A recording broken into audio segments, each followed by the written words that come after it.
warahmatullahi wabarakatuh. Perkenalkan, nama saya Yulinda Kurniasari, SGZ MPH. Saya merupakan dosen di program studi S1 Gizi Universitas Alma-Ata Yogyakarta. Saya bekerja sebagai dosen sejak 26 Agustus 2016 dan hingga saat ini sudah bekerja kurang lebih selama 5 tahun.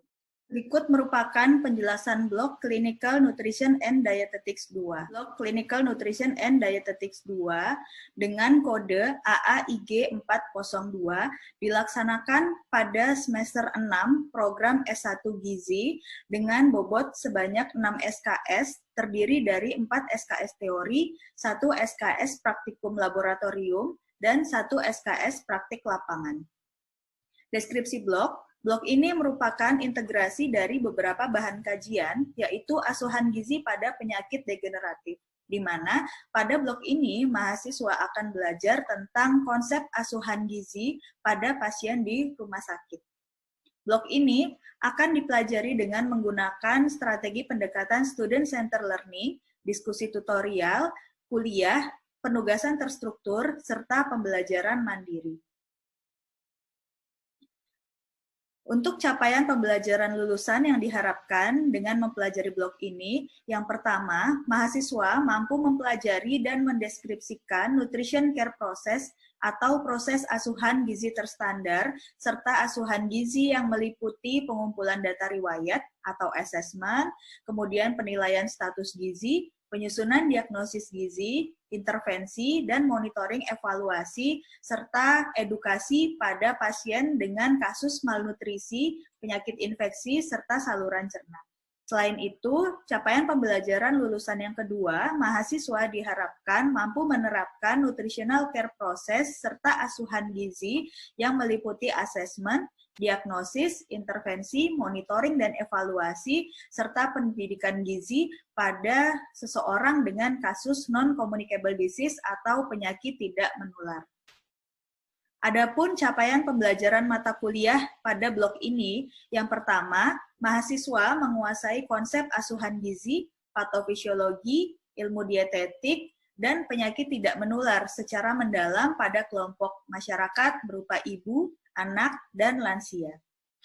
CPMK yang kedua, mahasiswa mampu berkomunikasi aktif dalam pelayanan gizi konseling, edukasi gizi dan dietetik untuk menangani masalah individu, kelompok, maupun masyarakat sesuai hasil kajian serta mempertimbangkan implikasinya. Capaian pembelajaran mata kuliah yang ketiga yaitu mahasiswa mampu mengelola pelayanan gizi berdasarkan penilaian individu yang sudah baku secara mandiri. Yang keempat, mampu mengembangkan pelayanan gizi promotif, preventif, kuratif, dan rehabilitatif, serta mampu beradaptasi pada kondisi sumber daya terbatas. Kemudian CPMK yang kelima, mahasiswa mampu bertanggung jawab atas hasil kerja mandiri ataupun kelompok, dan memiliki sikap kritis, empati pada klien, dan tim kerja pada tingkat eksternal serta internal organisasi. Adapun capaian mata kuliah terakhir yaitu mampu memberikan asuhan gizi tingkat lanjut pada masalah-masalah di gizi ibu, gizi anak, gizi lansia, dan kasus non-communicable disease. Peta konsep learning outcome, capaian pembelajaran mata kuliah, dan capaian pembelajaran lulusan tersebut dipelajari dengan pembelajaran teori yang terbagi menjadi 3 bahan kajian, yaitu bahan kajian yang pertama mengenai non-communicable disease, bahan kajian yang kedua tentang surgery and gastrointestinal disease, dan bahan kajian yang ketiga yaitu mengenai critical ill. Selain dengan pembelajaran teori, CPL dan CPMK tersebut juga dipelajari melalui implementasi asuhan gizi praktikum lab dengan merancang menu diet dan implementasi asuhan gizi praktikum lapangan dengan presentasi di rumah sakit. Materi pembelajaran pada blok Clinical Nutrition and Dietetic terdiri dari 10 materi pembelajaran meliputi asuhan gizi pada penyakit diabetes mellitus, asuhan gizi dislipidemia, gout dan artritis, asuhan gizi kanker, penyakit jantung, gagal ginjal akut, gagal ginjal kronis, penyakit hati, penyakit empedu, penyakit pankreas, asuhan gizi bedah digestif, asuhan gizi sepsis dan luka bakar, asuhan gizi stroke, asuhan gizi pra dan pasca bedah, asuhan gizi gastrointestinal 1, asuhan gizi gastrointestinal 2, asuhan gizi penyakit paru, refeeding syndrome, critical ill, dan ODGJ. Ke-20 materi ini diberikan melalui sistem pembelajaran perkuliahan, yaitu berupa ceramah dan tanya jawab yang dilaksanakan secara langsung di dalam kelas maupun melalui tatap maya atau online. Dan dapat dilaksanakan juga secara hybrid. Sistem penilaian blok untuk penilaian keseluruhan nilai akhir terdiri dari komponen penilaian teori, di mana terdiri dari kehadiran 10%, keaktifan 20%, tugas harian 30%, dan ujian akhir dengan bobot 40%. Komponen yang kedua yaitu melalui penilaian praktikum laboratorium dengan indikator kehadiran 10%, proses praktikum 20%, laporan praktikum 30%, dan evaluasi praktikum 40%. Untuk komponen yang ketiga, yaitu komponen penilaian praktikum lapangan, di mana dengan indikator kehadiran 10%, proses praktikum 20%, laporan praktikum 30%, dan evaluasi praktikum 40%. Ketiga komponen tersebut diolah menjadi nilai akhir, di mana nilai akhir tersebut terdiri dari nilai teori dikali dengan SKS teori atau 4 SKS, kemudian nilai praktikum laboratorium, nilai praktikum dikali SKS praktikum atau 1 SKS praktikum laboratorium, dan ditambah nilai praktikum lapangan dikali dengan SKS praktikum lapangan, yaitu sebanyak 1 SKS. Kemudian dibagi dengan jumlah SKS sehingga didapat nilai akhir untuk blok Clinical Nutrition and Dietetics 2. Sekian penjelasan saya untuk pembelajaran blok Clinical Nutrition and Dietetics 2. Assalamualaikum warahmatullahi wabarakatuh. Waalaikumsalam warahmatullahi wabarakatuh. Nah, selamat pagi teman-teman semua. Bagaimana keadaannya pagi hari ini? Pagi, Bu. Pagi, Bu. Alhamdulillah baik. Sudah siap untuk menerima perkuliahan? Sudah siap, Ibu. Insyaallah. Oke, terima kasih. Silakan mohon selama mengikuti perkuliahan dapat mengikuti tata tertib, yaitu mengaktifkan kamera selama perkuliahan. Silakan disimak materi yang akan saya berikan. Kemudian jika nanti di akhir ada sesi tanya jawab, silakan bagi yang mau bertanya, saya persilakan untuk raise hand atau langsung menonaktifkan mikrofonnya. Oke, saya izin untuk share screen. Pada pertemuan kali ini, kita alhamdulillah bisa bertemu lagi di blok Clinical Nutrition and Dietetics 2. Pada materi kali ini kita akan membahas tentang proses asuhan gizi terstandar kasus diabetes mellitus. Bahan kajian untuk perkuliahan kali ini kita akan mempelajari tentang definisi diabetes mellitus. Kemudian selanjutnya kita akan mempelajari medical nutrition therapy atau biasanya kita kenal juga dengan proses asuhan gizi.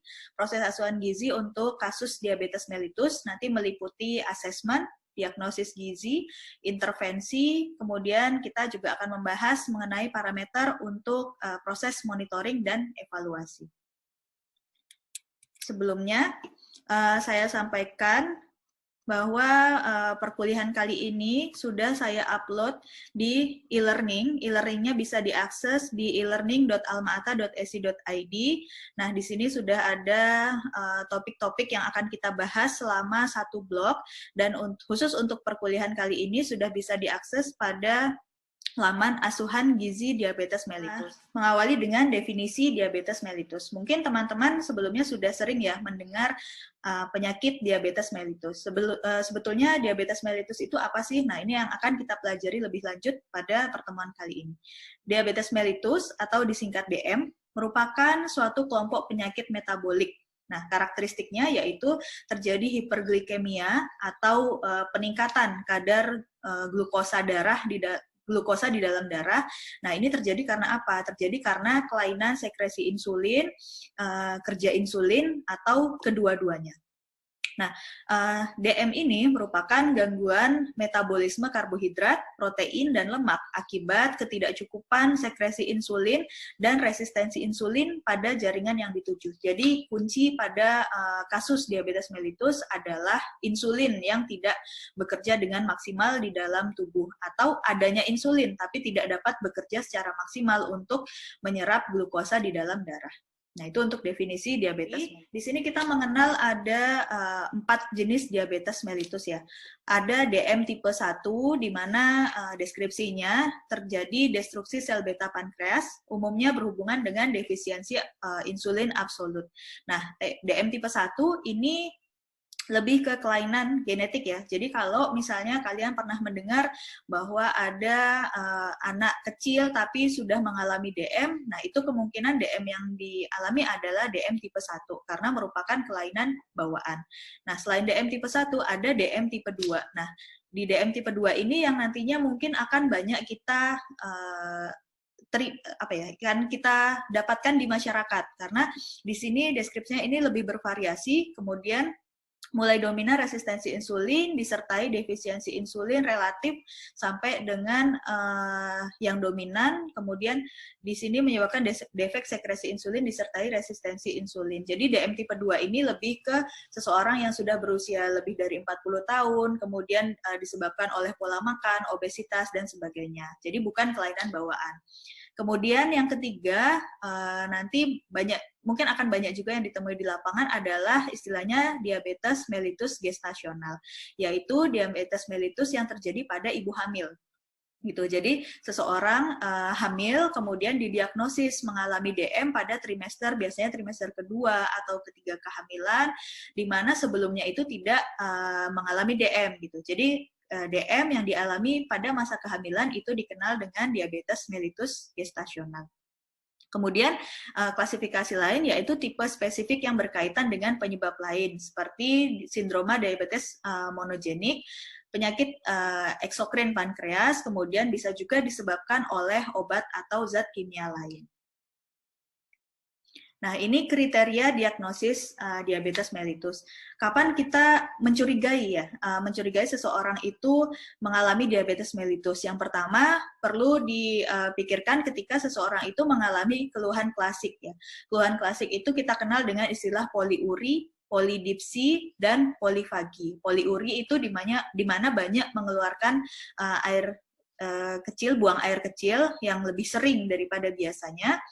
Kemudian polidipsi itu lebih sering haus, dan yang ketiga itu polifagi lebih sering lapar, gitu ya, lebih sering lapar. 3 gejala ini merupakan gejala klasik DM. Nah, kemudian gejala klasik selanjutnya adalah penurunan berat badan yang tidak diharapkan dan tidak dapat dijelaskan penyebabnya apa gitu. Kita sering buang air kecil, banyak makan, banyak minum, tapi dalam jangka waktu tertentu itu kita mengalami penurunan berat badan yang tidak disengaja dan tidak diharapkan. Nah, itu merupakan keluhan klasik gejala diabetes mellitus. Keluhan lainnya yaitu antara lain lemah badan, kesemutan, gatal, mata kabur, disfungsi ereksi pada pria, serta pruritus vulva pada wanita. Nah, kapan seseorang itu dikatakan diabetes mellitus? Tentunya yang mendiagnosis adalah dokter. Nah, untuk kategorinya sendiri, kapan seseorang didiagnosis DM? Ketika pemeriksaan glukosa plasma puasa itu lebih dari sama dengan 126 mg per dl. Puasa itu bukan puasa 24 jam atau puasa dari subuh sampai maghrib seperti yang biasa kita umat muslim jalankan, tapi puasa di sini kondisinya tidak ada asupan kalori minimal 8 jam. Misalnya terakhir makan malam, kemudian dipuasakan selama semalam, periksanya baru besok paginya. Nah, itu sudah dikatakan puasa untuk pemeriksaan glukosa darah selama puasa. Atau bisa juga dilakukan pemeriksaan glukosa darah plasma dengan kadar lebih dari sama dengan 200 mg per desiliter. Ini 2 jam setelah TTGO. Nah, atau bisa juga dengan pemeriksaan lain, pemeriksaan glukosa darah sewaktu. Nah, dikatakan DM jika hasilnya itu lebih dari sama dengan 200 mg per dl. Jadi, kalau yang sewaktu atau TTGO itu kita nggak harus puasa dulu, tapi bisa dilaksanakan kapanpun atau 2 jam setelah TTGO tadi. Nah, atau selain dengan pemeriksaan glukosa plasma, bisa juga menggunakan HbA1c, di mana kalau kadarnya lebih dari sama dengan 6%, nah itu sudah dicurigai untuk didiagnosis diabetes mellitus. Nah, ini merupakan rangkuman kadar tes laboratorium tadi. Selain ada kategori diabetes dengan kadar HbA1c, GDP, dan GD 2 jam PP tadi sekian, kita juga mengenal istilah prediabetes. Nah, prediabetes ini kondisi yang perlu diwaspadai gitu ya, karena dikatakan normal juga tidak, tapi belum bisa dikatakan diabetes mellitus. Nah, ini warning sebetulnya. Jadi seseorang yang didiagnosis di baris kedua ini sudah diminta untuk menjaga pola makan, aktivitas, dan sebagainya sebelum nilainya, kadar gula darahnya meningkat dan didiagnosis diabetes mellitus. Nah, ini kalau kadar normalnya ya, normal tidak DM itu kalau HbA1c-nya kurang dari 5,7%, GDP-nya kurang dari 100, dan GD 2 jam PP-nya itu kurang dari 140. Nah, di sini saya menyampaikan juga hasil penelitian terbaru yang berjudul Pengaruh Kolaborasi Gizi dan Farmasi terhadap Tingkat Pengetahuan Diabetes Mellitus Lansia. Ini merupakan penelitian saya dan tim yang dimuat pada jurnal Infarmed pada tahun 2021. Di sini kita meneliti di mana kasus DM ini dialami 50% pada pasien lansia berusia di atas 65 tahun. Nah, di mana kondisi lansia dan yang dewasa itu berbeda. Kalau pada lansia berbeda itu karena apa? Karena pada usia lanjut mengalami kemunduran fisik dan mental, dan berakibat pada penurunan kualitas hidup dan penurunan pemahaman dalam memahami perintah menggunakan obat. Di sini kami menerapkan metode CBIA atau Community Based Intensive Approach, di mana kami bersinergi antara gizi dan farmasi dalam meningkatkan pengetahuan terhadap kadar gula darah.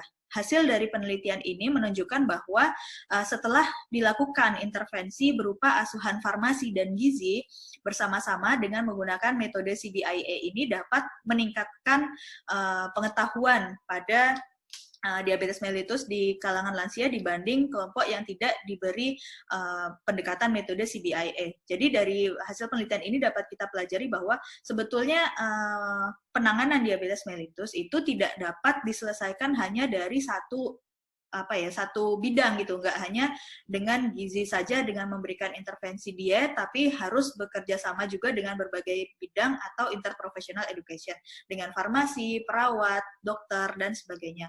Karena ini dibuktikan dengan adanya kerjasama kita dengan bidang lain, di situ dapat lebih meningkatkan pemahaman terhadap diabetes mellitus. Nah, kita masuk ke PAGT bagian diagnosis gizi. Untuk menegakkan intervensi, sebelumnya kita lakukan dulu atau kita berikan dulu diagnosis gizi pada pasien dengan diabetes mellitus. Seperti yang kita ketahui bahwa diagnosis gizi itu terdiri dari ada tiga, yaitu domain asupan, domain klinis, dan domain behavior. Nah, ini kita bahas satu persatu. Domain asupan atau disingkat dengan nutrition intake atau NI, ini domain intake yang bisa diberikan pada pasien diabetes mellitus. Antara lain, contohnya NI yang pertama, intake karbohidrat berlebih berkaitan dengan kurangnya pengetahuan dan gizi dan makanan mengenai intake karbohidrat yang tepat ditandai dengan hiperglikemia. Atau bisa juga kita berikan domain yang kedua, contoh domain yang kedua, tidak tepatnya intake dari jenis karbohidrat berkaitan dengan kurangnya kemauan atau gagal memodifikasi makanan sumber karbohidrat yang disarankan ditandai dengan nilai HbA1c-nya lebih dari 65%. Ini contoh domain asupan. Nah, domain klinis yang bisa diberikan contohnya yang pertama perubahan nilai laboratorium terkait zat gizi khusus berkaitan dengan diabetes mellitus, ditandai dengan kadar glukosa darah yang lebih tinggi dari normal. Atau NC yang kedua bisa diberikan dengan penurunan berat badan yang tidak diharapkan berkaitan dengan penurunan nafsu makan akibat penyakit yang diderita, ditandai dengan kehilangan berat badan lebih dari 5% dalam 30 hari.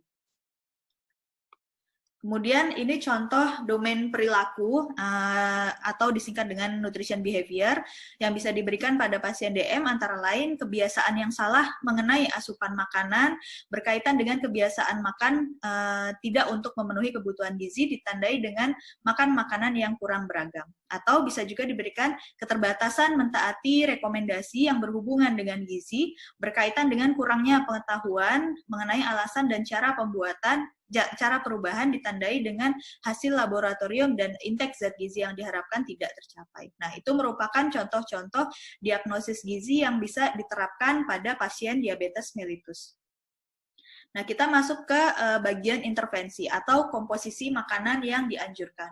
Dari segi karbohidrat, pasien dengan kasus diabetes mellitus itu bukan berarti harus mengurangi dengan ekstrim asupan karbohidratnya. Tapi karbohidrat yang dianjurkan tetap sama seperti orang normal, yaitu sebesar 45-65% dengan catatan jenis karbohidrat yang diberikan merupakan karbohidrat tinggi serat, bukan karbohidrat sederhana, karena karbohidrat tinggi serat ini lebih dalam meningkatkan glukosa darah itu lebih lama waktunya, karbohidrat loadingnya lebih lama dibandingkan dengan karbohidrat yang sederhana, di mana ketika kita makan atau minum itu dapat langsung melonjakkan kadar gula darah. Kemudian pembatasan karbohidrat kurang dari 130 gram per hari itu tidak dianjurkan. Kenapa? Karena dapat menyebabkan hipoglikemi, di mana kondisi yang sebaliknya ketika hipoglikemi pasien itu gula darahnya drop dan bisa menyebabkan kasus yang lebih serius juga, bisa pingsan, koma, dan sebagainya. Kemudian penggunaan glukosa ini diperbolehkan dalam bumbu. Jadi pasien dengan DM itu bisa makan makanan yang sama dengan keluarganya. Jadi misalnya ada sayur yang ditambahkan dengan gula, nah itu boleh dimakan oleh pasien DM. Kemudian selanjutnya sukrosa tidak boleh lebih dari 5% dari asupan energi. Sukrosa ini merupakan salah satu contoh dari gula sederhana. Nah, untuk pembagian makannya tetap dianjurkan sama dengan orang normal, yaitu 3 kali sehari dan bila perlu diberikan selingan atau yang kita kenal dengan istilah 3J ya, tepat jenis, tepat jadwal, dan tepat jumlah.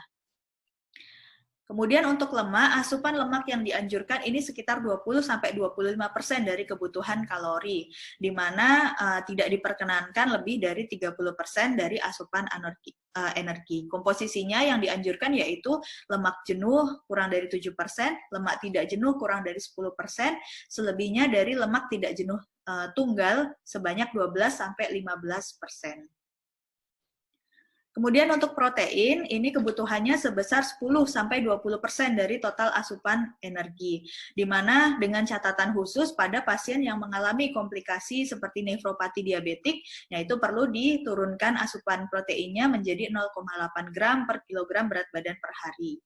Gitu ya. Pada pasien DM yang sudah menjalankan hemodialisis ini juga proteinnya disesuaikan, ditinggikan yaitu 1-1,2 gram per kilogram berat hari. Catatan protein yang diberikan merupakan protein yang padat gizi ya, sumber protein yang baik seperti ikan, dengan kandungan saturated fatty acid yang tinggi seperti daging sapi dan lain-lain itu sebaiknya dikurangi. Jadi ada beberapa sumber protein yang harus kita pilih-pilih untuk pasien diabetes mellitus.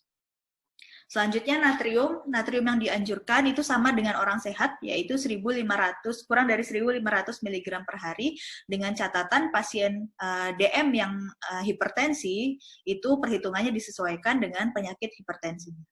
Lalu untuk serat, jumlah serat yang disarankan adalah 20-35 gram per harinya.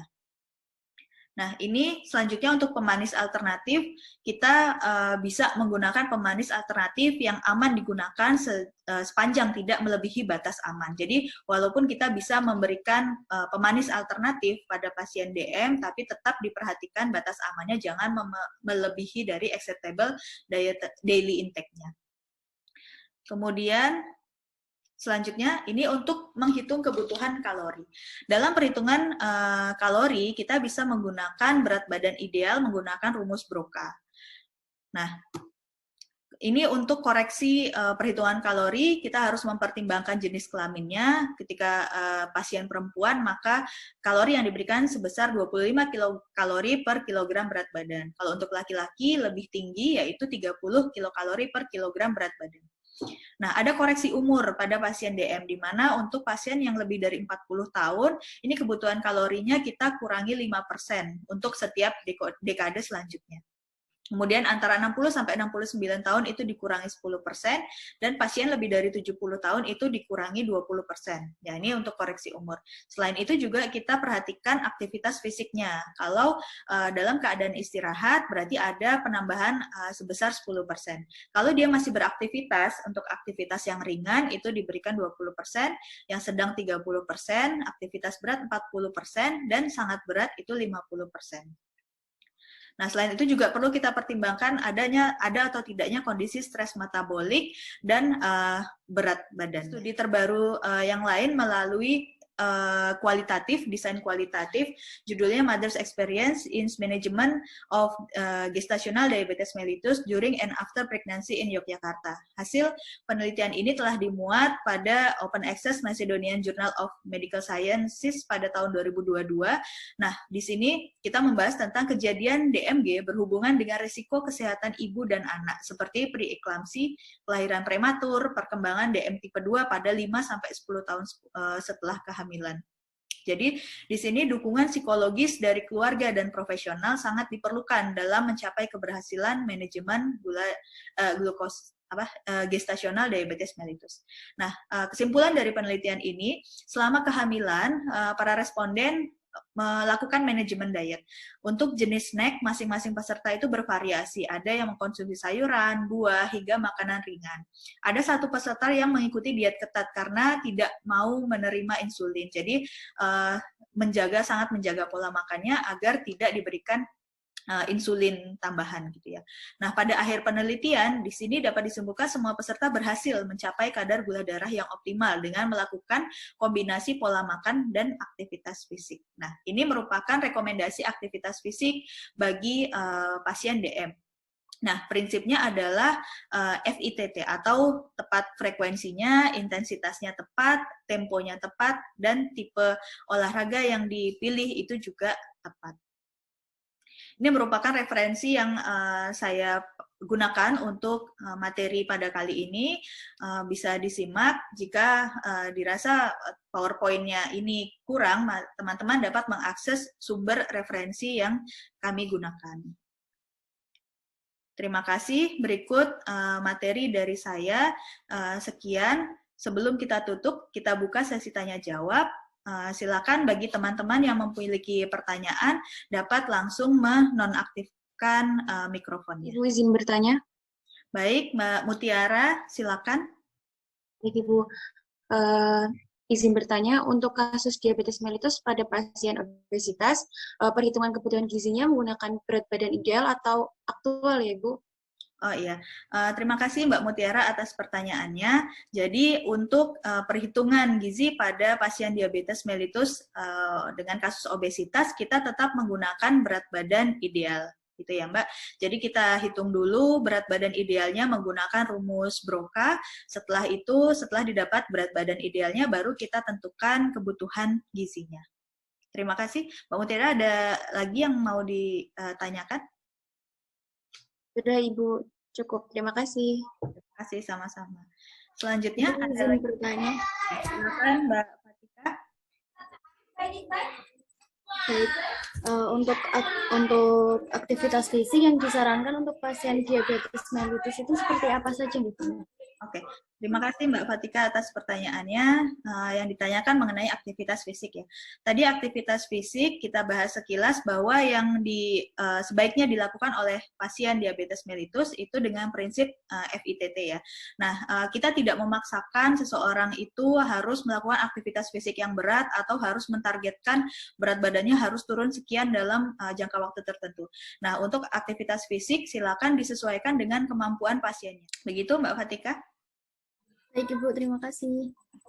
Terima kasih atas pertanyaannya Mbak Mutiara dan Mbak Fatika. Yang lain ada yang mau ditanya? Sudah cukup, semoga materi yang saya berikan dapat bermanfaat bagi teman-teman semua.